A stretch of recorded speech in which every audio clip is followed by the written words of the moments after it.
चीन पर करम, किसानों पर सितम, रहने दे थोड़ा सा भरम, है जाने वफा ये जुल्म न करना। आपसे पूछ के करेंगे क्या? आप तो टूटे शायर हैं, ना शायरी आती है आपको, ना ज़ौक़ है, ना कुछ है, बोले जाते हैं क्या क्या बोलते हैं आपको ही मालूम। आखिर क्या डर है उस हुकूमत को और खास तौर से वजीर आजम को कि वो चीन का नाम लेने से डरते हैं? भाई मुल्क की इस्लामियत का मसला है, मुल्क की जमीन पर चीन कब्जा करते जा रहा है और भारत के वजीर आजम चीन का नाम नहीं लेते। मैं एक आंदोलन जी हूँ, मुझे इसका फख्र है, इसलिए मैं खुल के बोल रहा हूँ। अल्फाज झाप कर, किसी से डर कर बोलना मेरी फितरत में नहीं है। जिस जगह पर हमको इंफ्रास्ट्रक्चर बनाना था हमने टिकरी पर बना दिया, जिस जगह पर हमको वो इंफ्रास्ट्रक्चर बनाना था हमने सिंगूर में बना दिया, जो इंफ्रास्ट्रक्चर की जरूरत थी हमने गाजीपुर पर बना दिया, अरुणाचल प्रदेश में नहीं बनाया। आखिर हो क्या रहा है?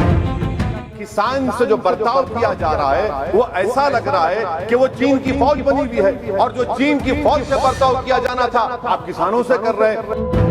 ये आंदोलन करना जरूरी है, और वजीर आजम या कोई बरसर इख्तिदार जमात के लोग अगर आंदोलन जीवी पैरासाइट का लफ्ज इस्तेमाल करेंगे तो मैं याद दिलाना चाहता हूं सर आपके जरिए से हुकूमत को कि हिटलर ने जर्मनी में यहूदियों के खिलाफ इनको कॉकरोचेस का, टर्माइट्स का, उसके बाद 20 मिलियन आप देखते हैं कि 2 मिलियन से ज्यादा यहूदियों को गैस के चैम्बर में डाला गया। इस तरह के अल्फाज इस्तेमाल करने से क्या आप भारत में वही जर्मनी की तारीख को दोहराना चाहते हैं? आंदोलन होगा, नाइंसाफी के खिलाफ आवाज उठेगी, संविधान को बचाया जाएगा। नरेंद्र मोदी भारत के वजीर आजम है, दिल्ली सल्तनत के बादशाह या जहांपना नहीं है, जिल्ले इलाही का दौर खत्म हो चुका है। मोदी की आंखों में आंखें डालकर उनकी गलतियों को बोला जाएगा। इसलिए शायर ने कहा था कि जो चुप रहेगी ज़बान खंजर, लहू पुकारेगा असली का। बहुत शुक्रिया जनाब चेयरमैन साहब। मैं सदर जमहूरिया के खुतबे के मोशन के खिलाफ बोलने के लिए खड़ा हुआ हूँ, और मैं अपनी बात का आगाज उस मुल्क का नाम लेकर करना चाहता हूँ जिसका नाम लेने से हमारे मुल्क के वज़ीर आज़म डरते हैं और कांपते हैं। उस मुल्क का नाम चाइना है, और इस चीन ने 45 साल के बाद भारत और चीन की सरहद पर हमारे 20 सिपाहियों को मार दिया, और उनकी मौत, उनकी शहादत रायगा जाने दे रही हुकूमत। जिस मुकाम पर इनको मारा गया था उस मुकाम पर आज भारत की फौज PP4 PP8 तक हम पेट्रोलिंग नहीं कर सकते। आज अरुणाचल प्रदेश में चीन, भारत के LAC में चीन ने गांव को बसा दिया। ये सरकार चीन से लफ्जी तौर पर इस बात का एहतजाज करने की ताकत नहीं रख सकती कि आपने भारत के LAC के अंदर एक गांव को बना दिया। नकुला सिकम में चीन घुस रहा है। आखिर क्या डर है उस हुकूमत को और खास तौर से वजीर आजम को कि वो चीन का नाम लेने से डरते हैं? भाई मुल्क की इस्लामियत का मसला है, मुल्क की जमीन पर चीन कब्जा करते जा रहा है, और भारत के वजीर आजम चीन का नाम नहीं लेते। मैं उम्मीद करता हूं कि जब वजीर आजम अपना रिप्लाई देंगे तो वो हिम्मत दिखाएंगे और चीन का नाम लेकर कहेंगे कि चीन यहां पर इन जगहों पर घुसा हुआ है।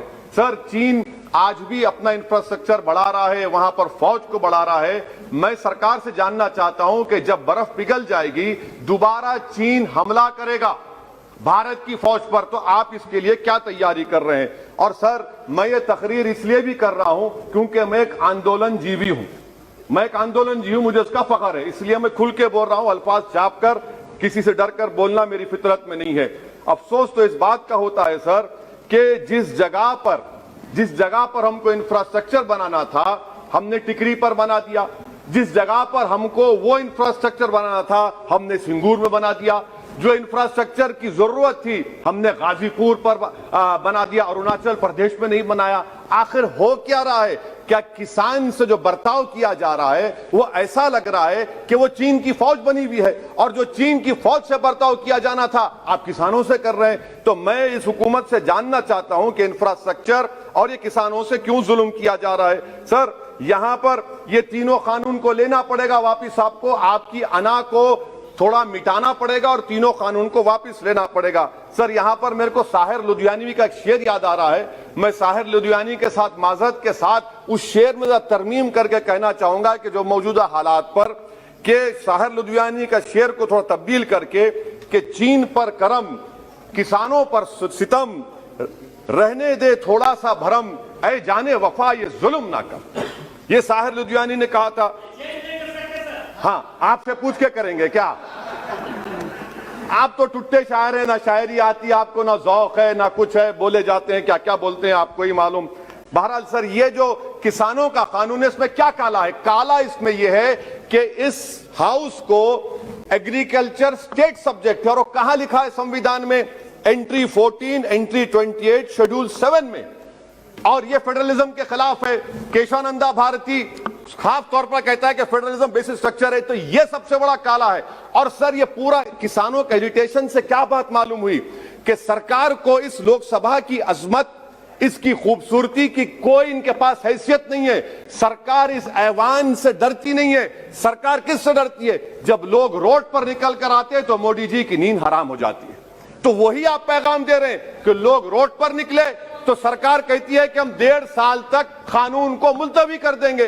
अरे आप कैसा बोलते? क्या इस ऐवान की तौहीन नहीं है कि आप यहां पर कानून अपनी ताकत की बुनियाद पर बनाते हैं और इस लोकसभा की अजमत को निस्तनाबूद कर देते हैं? तो ये बात आपने पैगाम दी कि जब लोग रोड पर निकल कर आते आप डरते हैं। आप बनाओ CAA के रूल्स, इंशाअल्लाह हम दोबारा रोड पे निकलेंगे, पूरे भारत में उसके खिलाफ एहतजाज होगा। सर, तीसरी बात, सबका साथ, सबका विकास, सबका विश्वास, ये भी झूठ है। क्यों झूठ है? बाबरी मस्जिद के डेमोलिशन का केस आता है, जजमेंट आता है, और केस में कहा जाता है कि किसी ने नहीं तोड़ा। अगर सरकार उस जजमेंट के खिलाफ अपील क्यों नहीं करती? अपील क्यों नहीं करती? एक क्रिमिनल एक्ट सुप्रीम कोर्ट ने कहा डेमोलिशन ऑफ बाबरी मस्जिद को। आप हुकूमत में हैं, आप अपील इसलिए नहीं कर रहे क्योंकि आप अपने लोगों को पैगाम देना चाहते हैं। क्या पैगाम देना चाहते हैं? कि बेटा काशी मथुरा में भी तोड़ दो, हम तुम्हारे साथ हैं। अपील नहीं करना चाहते बाबरी मस्जिद डेमोलिशन केस को। क्या आप इंसाफ पसंद नहीं है? क्या आप मजलूम के साथ नहीं खड़े रहना चाहते? क्या आप जालिमों को जेल में नहीं भिजाना चाहते जिन्होंने 6 दिसंबर को बाबरी मस्जिद को शहीद किया? आपकी खामोशी इस बात का इकरार है कि आप तशद्दुद पसंद है। आप जबर के नाम पर, आपके पास कानून की बालादस्ती का कोई रोल नहीं है। सर, चौथा पॉइंट, आंदोलनजीवी, पैरासाइट। सर, जमहूरियत की बका के लिए, संविधान की बका के लिए आंदोलन करना जरूरी है। और वजीर आजम या कोई बरसर इख्तिदार जमात के लोग अगर आंदोलनजीवी पैरासाइट का लफ्ज इस्तेमाल करेंगे तो मैं याद दिलाना चाहता हूं सर आपके जरिए से इस हुकूमत को कि हिटलर ने जर्मनी में यहूदियों के खिलाफ इनको कॉकरोचेस का, टर्माइट्स का, उसके बाद 20 मिलियन, आप देखते हैं कि 2 मिलियन से ज्यादा यहूदियों को गैस के चेंबर में डाला गया। इस तरह के अल्फाज इस्तेमाल करने से क्या आप भारत में वही जर्मनी की तारीख को दोहराना चाहते हैं? और सर, आप सुन लीजिए। जी सर, थोड़ा बहुत क्या सर बोलते समय में। हाँ सर, जी सर, आप आगे ना सर, आप प्रोटेक्शन है मुझे। अब तो कोई फिक्र की बात नहीं, और खुल के बोल सकते सर। आप आ गए सर, स्पीकर आ गए सर, अब तो क्या है सर, आप हमारे लिए हैं। सर, यहां पर आंदोलनजीवी, आंदोलन नहीं करना।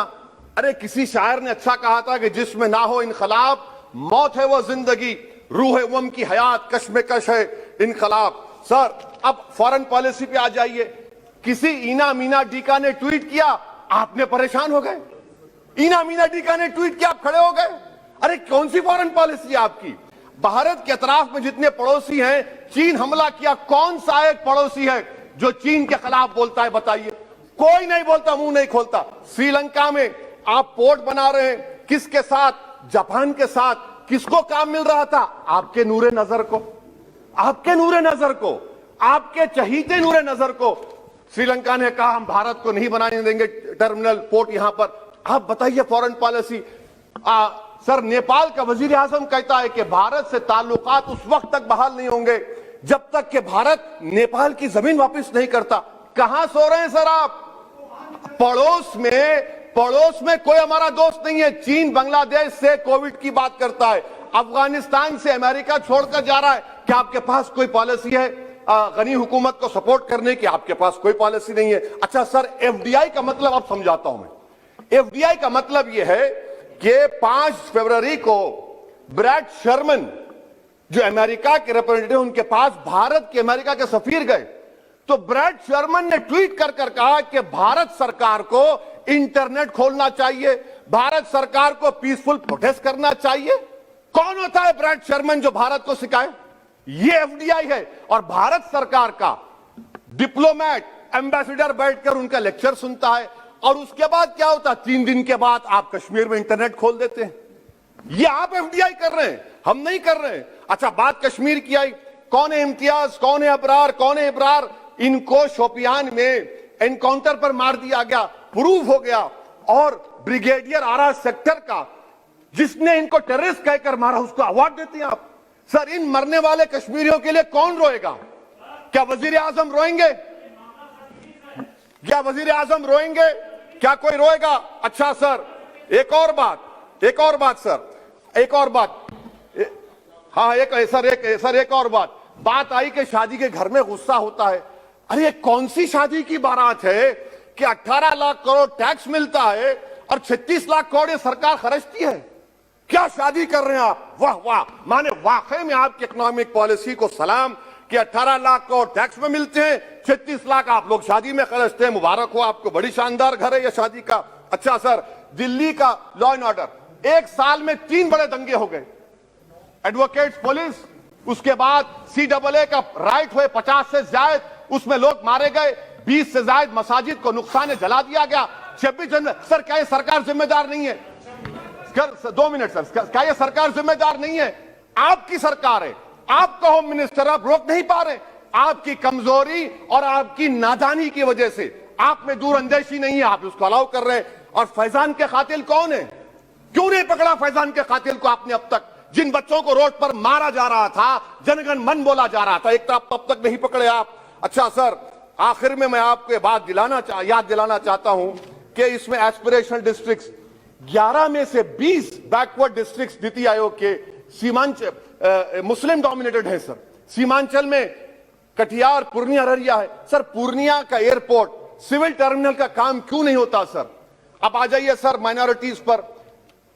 3 स्कॉलरशिप स्कीम है, मैं पुकार रहा हूं, मुतालिबा कर रहा हूं कि डिमांड ड्रिवन करो। सरकार ने 2020-21 में 3 स्कॉलरशिप के लिए 2265 करोड़ का ऐलान किया। कितने पैसे आपने दिए? सबका साथ, सबका विकास, सबका विश्वास, 436 करोड़ रुपए। किसको झूठ बना रहे हैं आप? पढ़िए आप लोग। अच्छा सर, उसके बाद आप देखिए कि कितने लोगों को कितने माइनॉरिटी स्कॉलरशिप नहीं मिली। 36,36,000 माइनॉरिटी स्कॉलरशिप नहीं मिली। और सबसे ज्यादा इलिटरेसी मुसलमानों की है, लेडीज की है। आप बोलते नहीं है। इसीलिए सर, मैं आखिर में आपके जरिए से हुकूमत से अपील कर रहा हूं कि आंदोलन होगा, नाइंसाफी के खिलाफ आवाज उठेगी, संविधान को बचाया जाएगा। नरेंद्र मोदी भारत के वजीर आजम है, दिल्ली सल्तनत के बादशाह या जहां पनाह नहीं है। जिल्ले लाही का दौर खत्म हो चुका है, जहां पनाह का दौर खत्म हो चुका है। मोदी की आंखों में आंखें डालकर उनकी गलतियों को बोला जाएगा। इसलिए शायर ने कहा था कि जो चुप रहेगी ज़बान खंजर, लहू पुकारेगा आस्ती का। बहुत बहुत शुक्रिया सर।